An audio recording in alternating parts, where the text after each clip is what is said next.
Hey, what's going on, everybody? It is me, Jamil Lessie, the writer and creator of Absolver. And as you can see, as of today, I am the part-time CEO. Uh, so if there's any issues or anything that happens today, this weekend, everything goes through me. With all that being said, today is a special, another special moment. I have the creator of Deja Vu with me. We're going to talk about this Kickstarter. So I'm welcoming him to the stage right now. What's going on, man? Part-time CEO. Bro, of course, man. You know what I'm saying? That was what's happening, man. Not much. Ever since I took over this position, we've been a little bit more successful. So, you know Hey, how that you know how that goes. track record is impeccable, man. Right, right. All right, man. Introduce yourself and let's get cracking, boss. All right, man. My name is Jairi Cecil. I'm the writer creator of Deja Vu, and yeah, we're ready to talk a little bit of comics. As most of you guys know, we got the Kickstarter campaign rocking right now, which was a crossover event, first ever in concrete.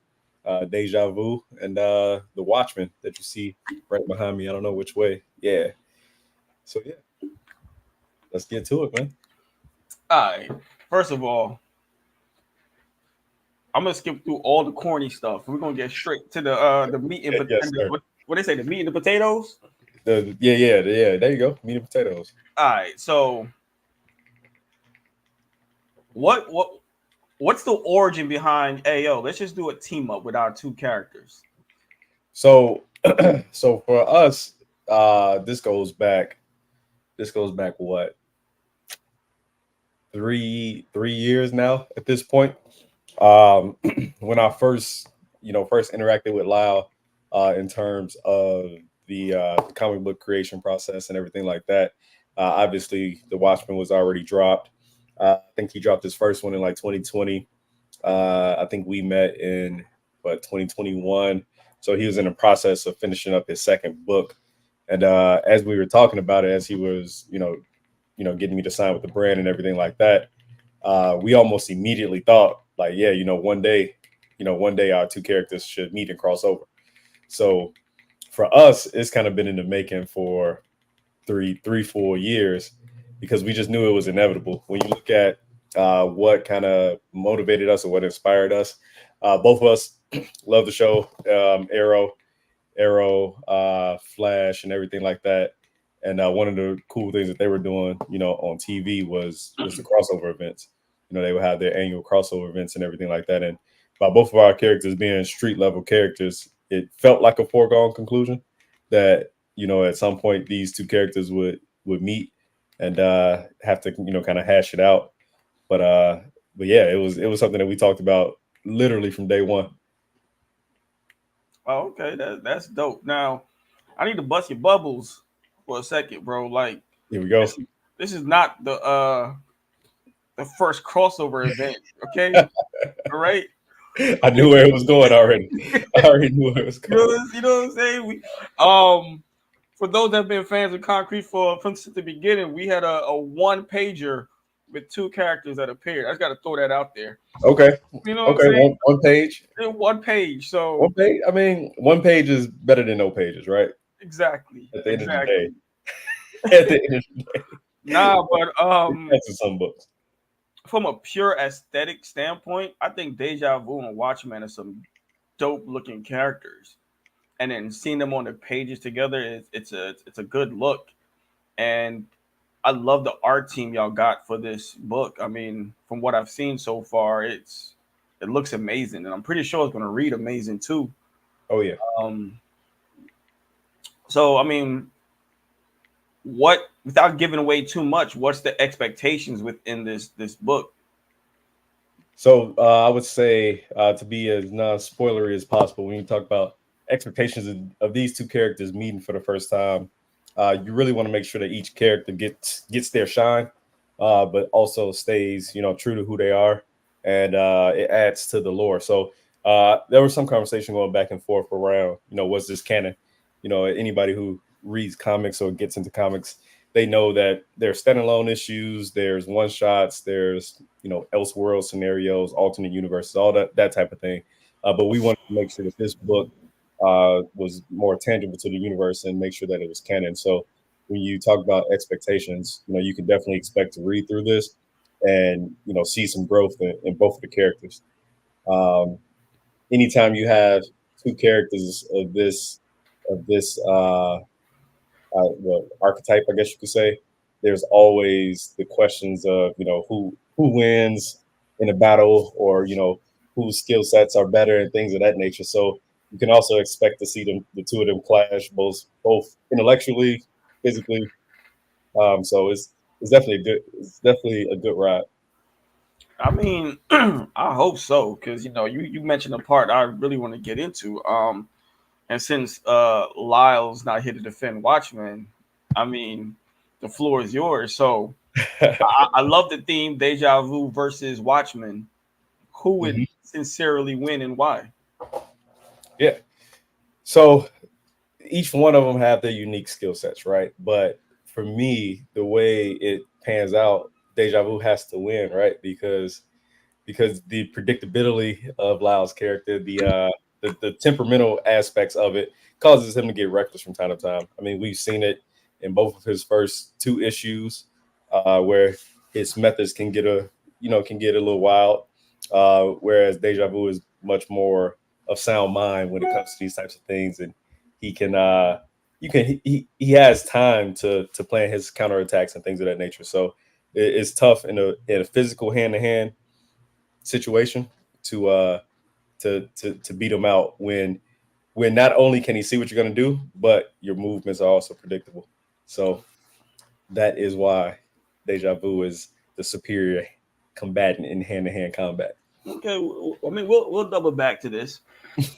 We'll double back. So, from Deja Vu in this book, are we going to see any new tech, anything new that's not in what are your first 10 issues, and you only been here for 3 years, and you already got 10 issues? Like, It's been a ride. It's been a ride. I actually got all the books sitting next to me, and I was talking right before I came on. I was like, man, I got a bit of a catalog cooking over here.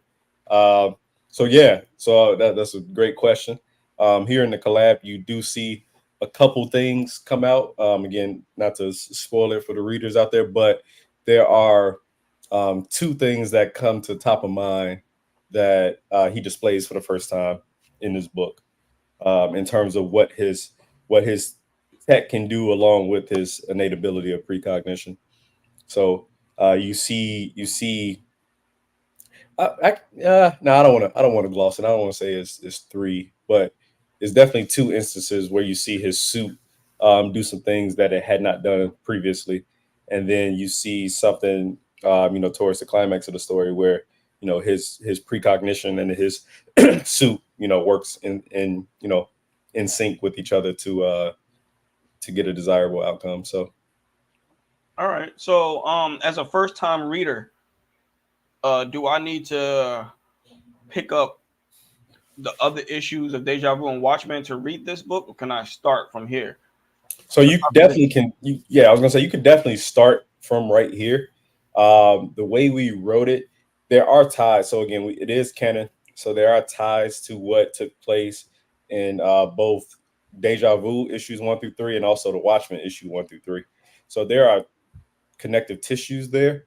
But as a first time reader, for me, this would probably be the most exciting place to jump in at, because you see these two characters and you see their arcs, or you see where their arc has taken them, and you get a lot of personality, you get a lot of action, you get a lot of background on both characters. So this would be a great starting point.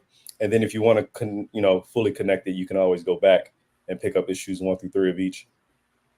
Okay, so now would this be like a continuation? I know you talked about it before, but I want to emphasize on it. Would this like be a continuation? Because I mean, how what I'm asking is how often are we going to get these two connected, especially if this event is going to be canon? And I'm pretty sure, I'm assuming this is not a one shot. It's going to end kind of open, which means there's going to be more to come.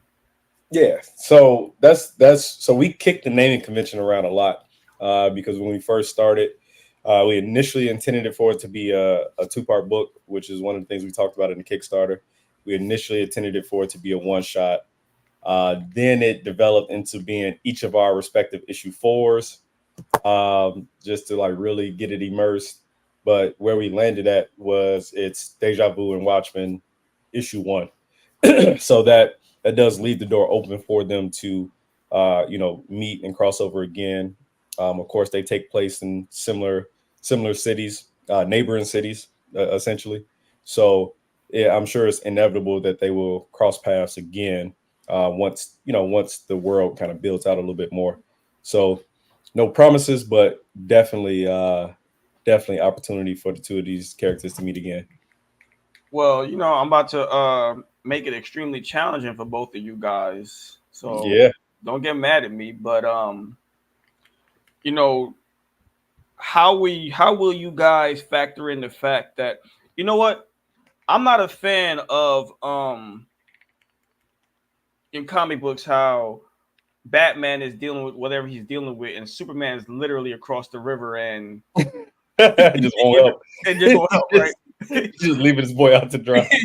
I guess I went with those two because you can say the same thing about Spider-Man and X-Men and Iron Man and so on and so forth, Yeah. and Daredevil.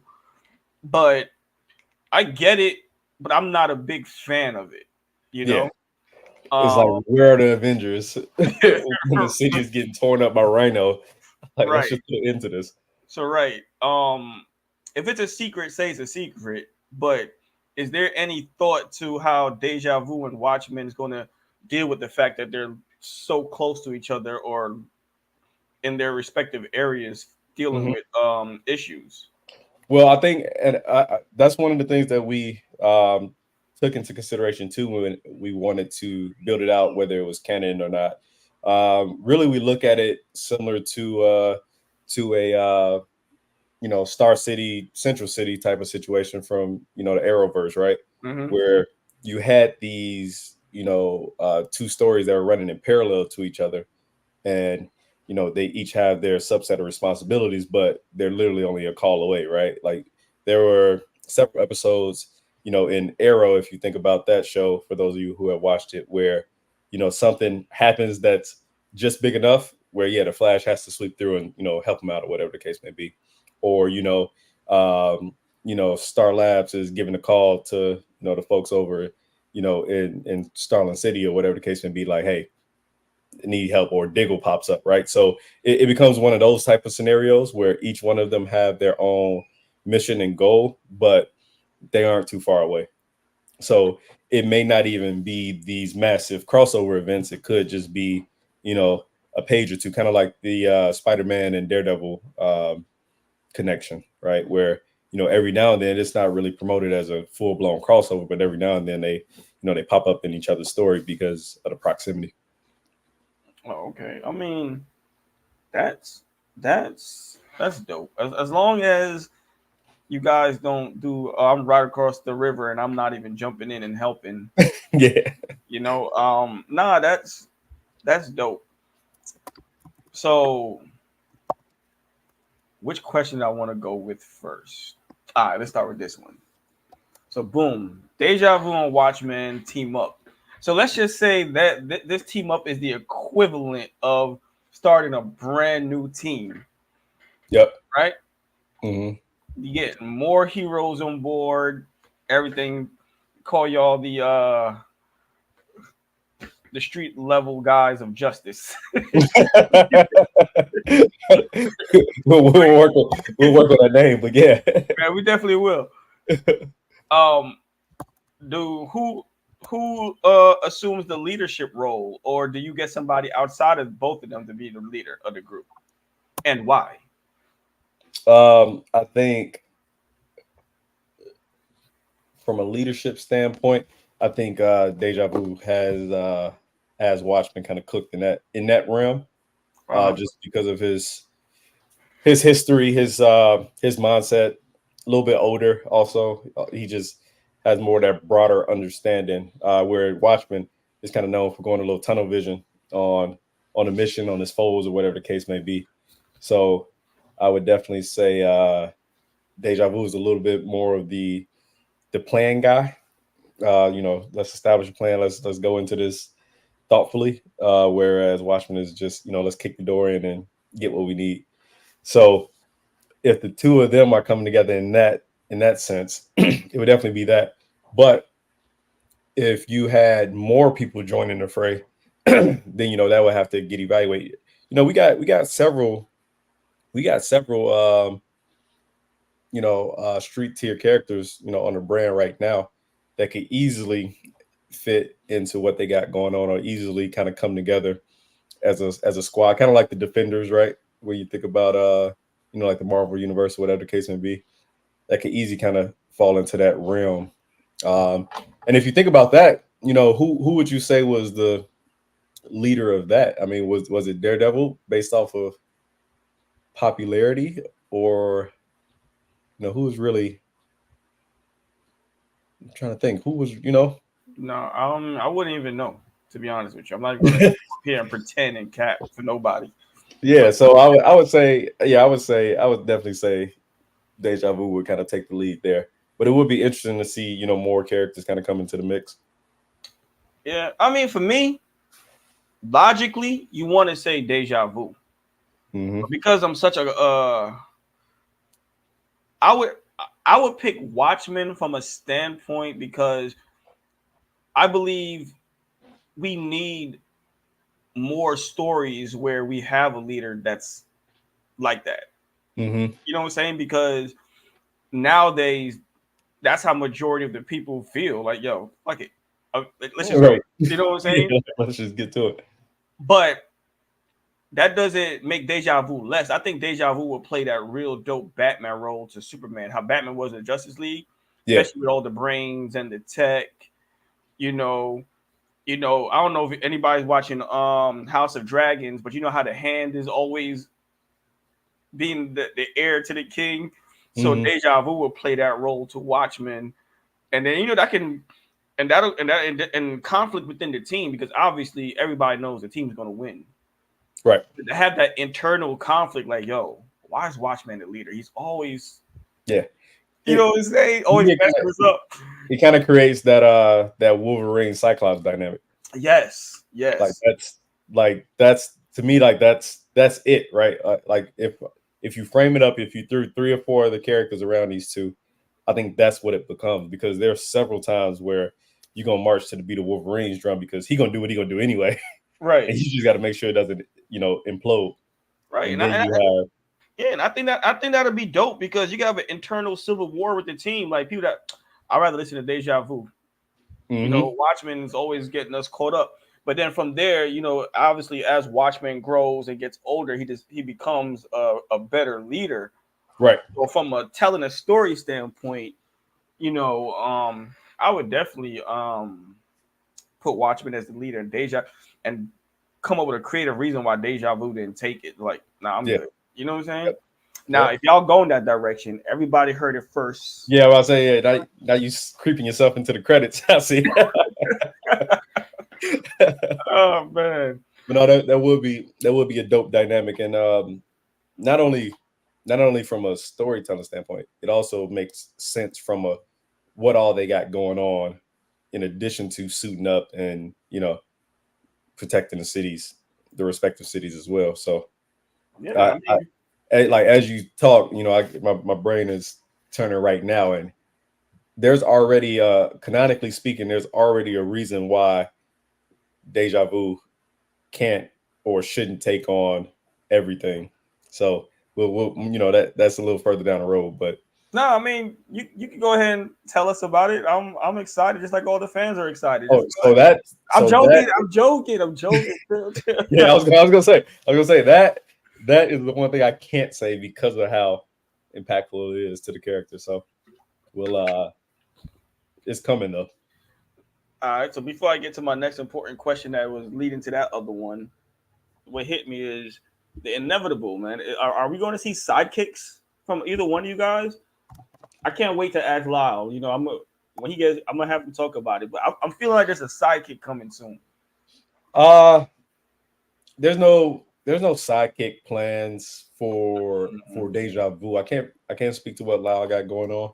Um, I know he had thoughts of it. Um, but no, I would say there's no traditional sidekick characters for Deja Vu in the works, because of the way his family is insulated and things of that nature. So there may be times where the people closest to him kind of get their hands dirty. We saw that in issue 1 of Deja Vu, right? Like the entire family is equipped to defend themselves and things of that nature. But full blown Robin type of sidekick, no plans for that right now with Deja Vu. All right, I can respect that. I guess my intuition was wrong. It's hard as hell to name characters. So like for me, I'd like to come up with oh man, I would lose my mind trying to figure out a second name for a character. I mean, it depends. I just base it around the character. Like, I don't know. To me, I got to the point whereby if a name is already taken, and I'm stuck on it, I'm either Hmm. going to add a color or a number behind it or a letter. Yeah. You know what I'm saying? Yeah. Like, I can't do Green Arrow, obviously. I also can't do Red Arrow. So I might Right. be like Arrow Gold or Arrow X. You know what I'm Hey. saying? Yeah. Like, because sometimes you get so fixated on a name, like, all right, Yep. it has to be this. So, but Yo, I when I came up with the name for Deja Vu, I mean that was for me that was like a hand in glove fit because I had the characters, I had his design and his skill set already cemented before I was able to name him. I was right. just walking around with it for weeks, and I'm like, yo, what is this? And then I actually had like a little what is it, a spat about, I don't know. I experienced deja vu like while this is front of mind. Like I had that experience, walking into a building one time, and I was like, there it is. Okay. Okay. So, my question,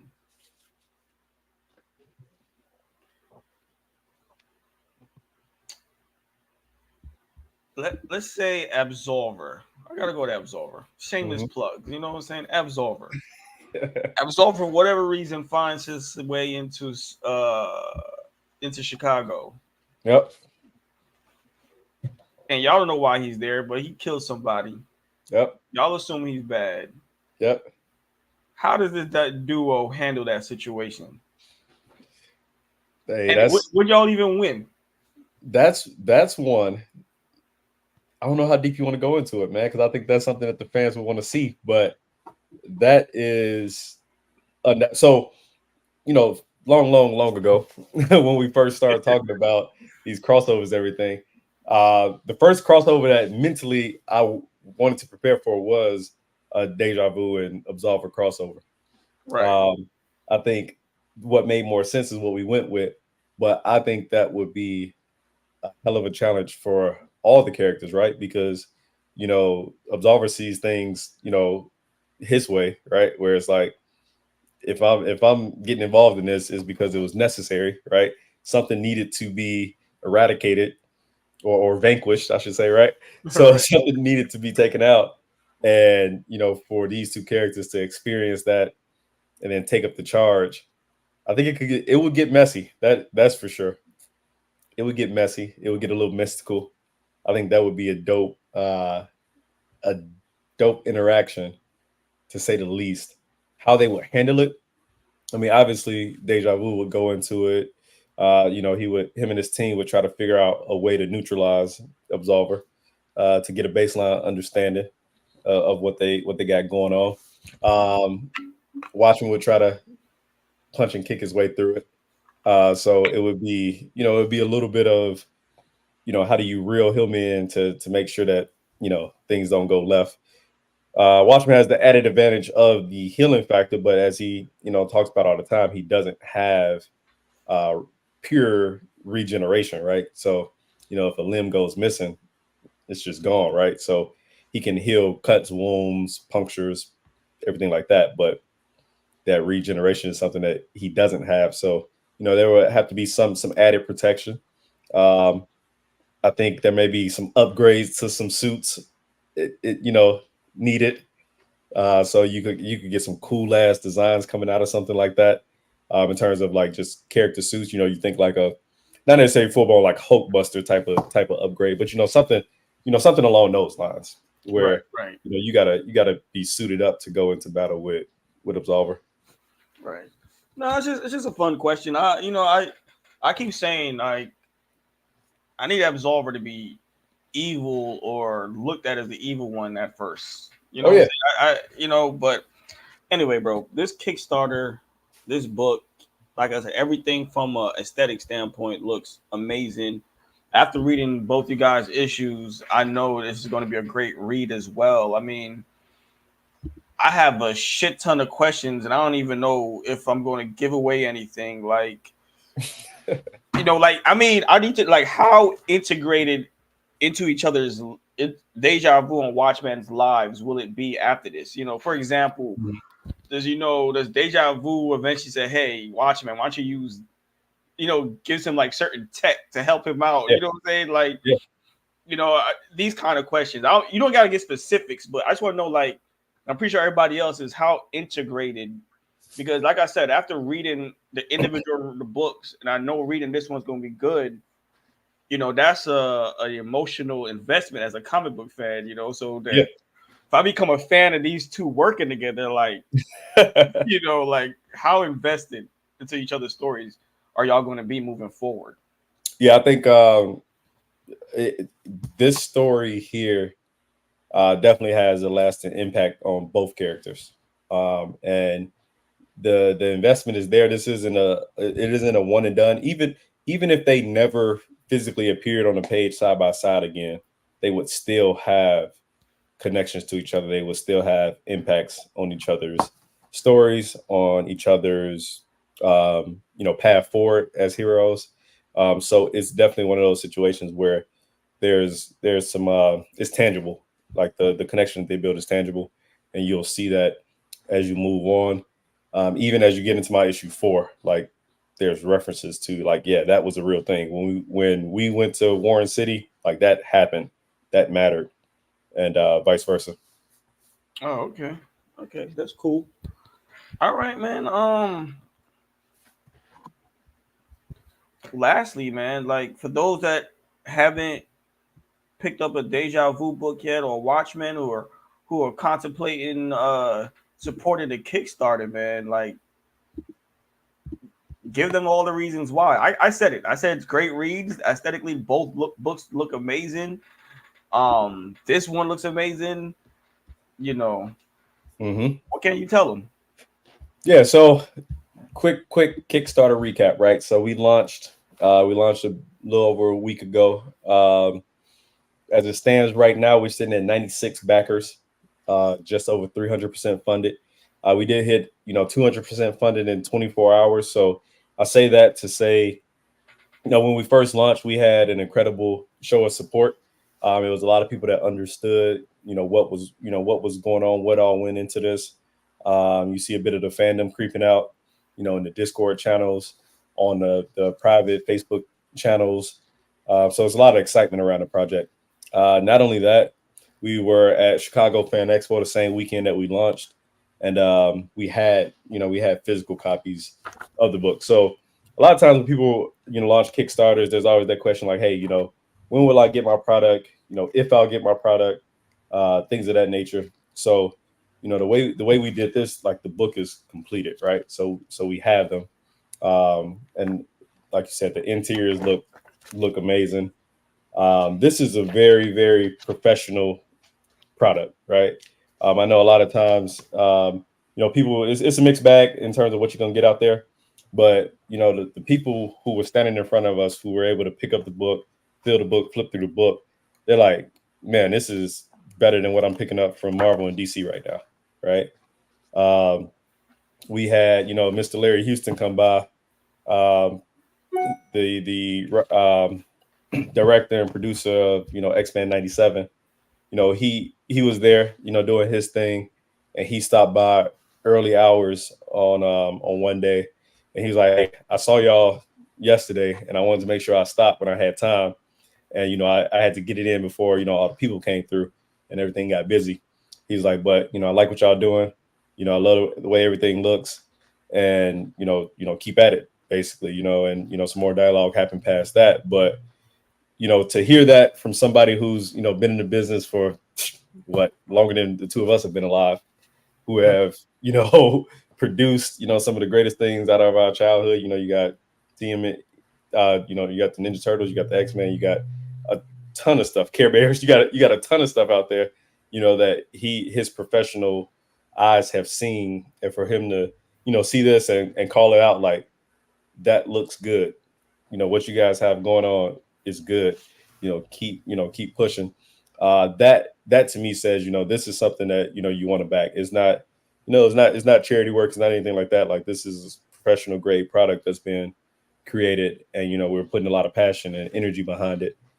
So that's one of the reasons why you should pick this up, because these two characters here can easily become your favorite characters. Some of your kids' favorite characters, things that you guys can grow up with. I mean, shit. Well said. I mean, well said. Um, like I said, for me, both books, both runs look amazing, read amazing. I'm excited for what's to come, what's coming. This book, from what it looks like, it's amazing. Like, I don't even take advantage of my cheat code. I don't like to read anything early. I'll wait just like everybody else. So I only seen what's been marketed, Hmm. put online, but it looks amazing.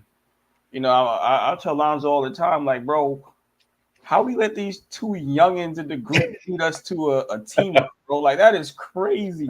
I'm talking about Acolyte and Absolver now, Yeah, not the first team up that I yeah, said that you okay. yeah, yeah, But yeah. nah, man, I'm definitely excited, man. I think what I would love, and I'm just gonna put it out here, is to see like an all-out war. You got Watchman, Deja Vu, Primate, Sith Road coming soon. Hmm. Raven's about to drop. All these street. I think f all that friendly stuff. Let's go out here and fight. You see what it happens.